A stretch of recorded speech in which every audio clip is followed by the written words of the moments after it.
आज तेलंगाना राज्य के तरफ से हमारे साथी मंत्री, तेलंगाना गवर्नमेंट एडवाइजर, लोकसभा और शासन सभा मेंबर्स के साथ आज मैं कुछ बयान देना चाहता हूं।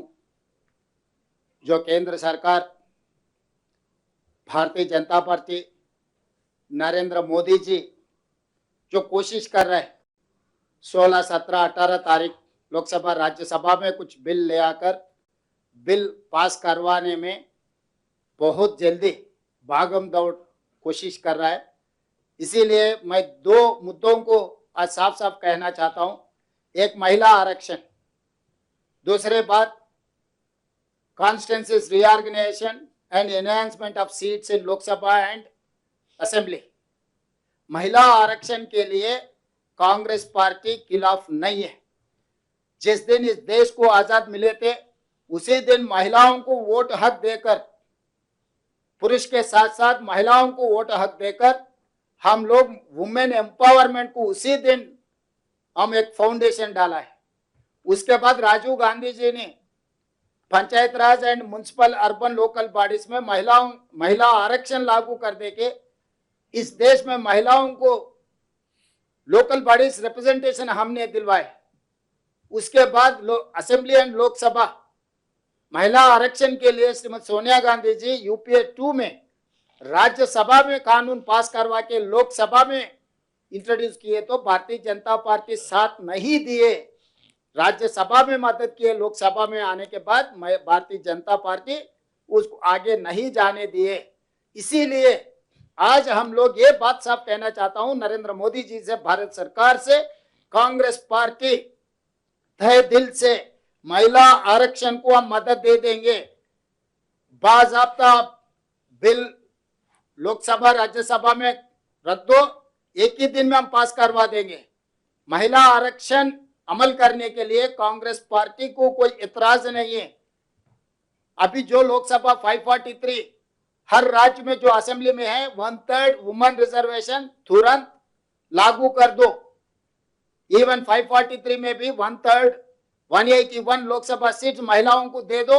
आने वाले चुनाव में महिलाओं को रिजर्वेशन दे दो। अभी जो होने वाले राज्यों में भी असेंबली में 1/3 रिजर्वेशन लागू कर दो। हम लोग तैयार है भारत सरकार को मदद देने के लिए। इसके लिए कोई चर्चा नहीं है। 2 दिन पहले दिल्ली में कांग्रेस पार्टी का CWC central working committee meeting हुआ। उसमें सोनिया जी, खड़गे जी, राहुल जी, बाकी के सब CWC मेंबर्स ये आश्वासन देने के लिए कोशिश किए भारत सरकार को हम लोग बेशक मदद देने के लिए। महिला आरक्षण तुरंत लागू होना है। कांग्रेस पार्टी आपको बेशर्त मदद देने के लिए हम लोग तय कर लिए। CWC में भी यही रेजोल्यूशन पास किया हुआ है। अभी दूसरे मुद्दा, सीट बढ़ाने का, रिजर्वेशन रोटेशन करने का। ये सीट बढ़ाने में बहुत अंतर आने वाला है। उत्तर भारत, दक्षिण भारत में अभी बहुत दूर है और बढ़ाने के लिए आप लोग कोशिश करें। उसके उदाहरण में एक ही देना चाहता हूं। केरला में आज तारीख 20 लोकसभा है, उत्तर प्रदेश में 80 लोकसभा है। तो ये दोनों के बीच में 7 सीट फर्क है। आगे 50% प्रोरेटा का हिसाब से अगर बढ़ा दिए 30 सीट केरला में हो जाएंगे, 120 उत्तर प्रदेश में हो जाएंगे, तो 90 सीट ये दोनों के बीच में गैप हो जाएंगे। तो इसीलिए ये तरीका से जो 130 साउथ में है इसको 50% बढ़ा किए तो भी 195 होने वाला है। मगर जो नॉर्थ में 613 होने वाला है, इसके ख्याल नहीं कर रहा है। तो हमारे दोनों के बीच में नॉर्थ साउथ में, ये नॉट ओनली नॉर्थ साउथ, छोटे राज्यों का भी दिक्कत है। दिल्ली, पंजाब जैसा छोटे छोटे राज्य है और छोटा हो जाएंगे, बड़ा वाला और बड़ा हो जाएंगे। तो इसमें पॉलिटिकल पावर जिसका नंबर है, जिसका लाठी है, उसका ही बाइंस है। तो वो हिसाब से जिसका नंबर है, आज भी हमेशा उत्तर प्रदेश में नरेंद्र मोदी जी किस लिए गुजरात छोड़कर उत्तर प्रदेश में चुनाव लड़ा है? लोग सोचते हैं 80 सीट वहां पर है, वहां से जो आएगा वो देश का प्रधानमंत्री बनने वाला है। हर बार कोई भी हो उत्तर प्रदेश से प्रधानमंत्री बन रहा है, किस लिए? 80 सीट वहां पर है। 1-2 बार PV नरसिंह राव जी और एक दो जगह में ही ऐसा हो गया, मगर बाकी के हर समय पर कोई भी हो, कौन सा पार्टी भी हो, उत्तर प्रदेश से प्रधानमंत्री बन रहा है। क्यों कर्नाटक, क्यों तमिलनाडु, क्यों दूसरे राज्य उत्तर में है वहां पर भी क्यों नहीं दे रहा है? इसीलिए नहीं दे रहा है, वहां पर नंबर नहीं है। तो इसीलिए जो उत्तर प्रदेश को अब और ताकत वाले बनाने के बाद आगे हम लोगों को सबको नुकसान हो जाएंगे। इसीलिए अब चर्चा इसी के ऊपर होना है, सीट बढ़ाना कैसे, रिजर्वेशन रोटेशन। आप इतना महिला आरक्षण के लिए, महिला नारी शक्ति के लिए बोल रहे हैं ना, जितना सीट उत्तर में आप बढ़ा रहे, उत्तर भारत के महिलाओं को फायदा मिलने वाला है। दक्षिण भारत में महिला महिला जैसा आपको नहीं दिख रहा है क्या?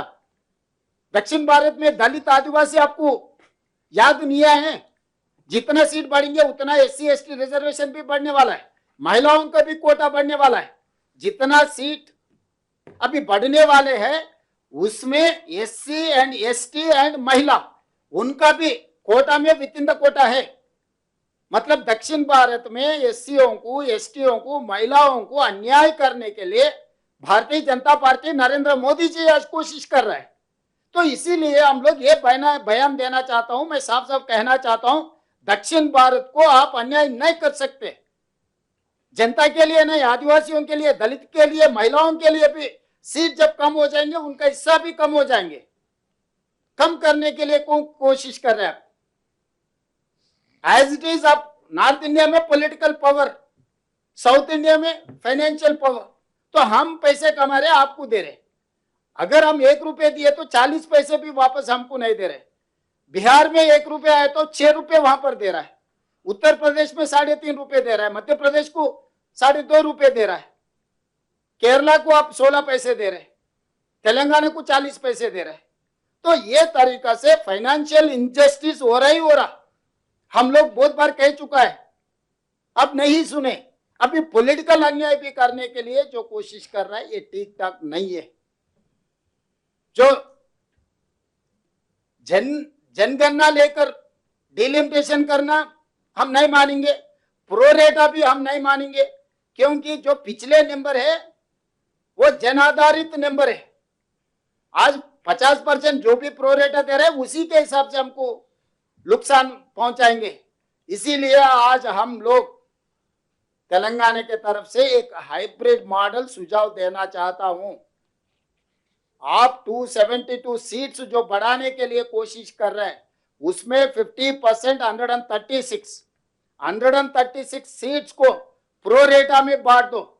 जो बचे 136 GSDP हिसाब से आप राज्यों के बीच में आप डिस्ट्रीब्यूट कर दो, तब थोड़ा बहुत कंसेंसस बिल्ड होने का चांसेस है। इसके अलावा आप डिसीजन ले लिए, बिल बना रहे, आप जो बना रहे, आप जो कह रहे उसके लिए मदद मांग रहे। हम कैसे करना सुझाव नहीं ले रहा है कोई विपक्ष के साथ, कोई पॉलिटिकल पार्टी के साथ, कोई आप कंसेंसस बिल्ड करने के लिए कोशिश नहीं कर रहा है। सिविल सोसाइटी से भी बात नहीं हुई। हर जगह में आपके मनमानी से सरकार चलाने के लिए, मनमानी से सीट बढ़ाने के लिए, मनमानी से रिजर्वेशन देने के लिए आप लोग कोशिश करें, देश के लिए अच्छा नहीं है। इसीलिए मोदी जी से, भारत सरकार से मेरा एक ही गुजारिश है, महिला आरक्षण बिल इस लोकसभा राज्यसभा में पास करवा लो। जो दूसरा बिल इसके महिलाओं के पीछे से छुप छुप के जो बिल पास करवाने के लिए जो कोशिश कर रहे हैं ना, सीट बढ़ाने का और रिजर्वेशन रोटेशन करने का, इसके ऊपर चर्चा करो, बुलाओ, बात करो, सिविल सोसाइटी से बात करो, जितने भी राज्यों हैं असेंबली में चर्चा करो, पूरा ये कंसेंसस बिल्डिंग, इन लोगों के ओपिनियन लेने के बाद फिर बजट सेशन में लोकसभा में चर्चा करो, क्या करना है, कैसे आगे जाना, तब देश के लिए ठीक ठाक है। जो तरीका से जो कर रहे हैं वो ठीक नहीं है। आप हाइब्रिड मॉडल के बारे में सोचो, हाइब्रिड मॉडल ले लो, 50% प्रोरेटा में लो, 50% GSDP लेके जो राज्यों में फर्क है वो अंतर कम करने के लिए भारत सरकार की जिम्मेदारी है, वो अंतर कम करने के लिए कोशिश करो। यही हमारा मांग है, यही हमारा डिमांड है।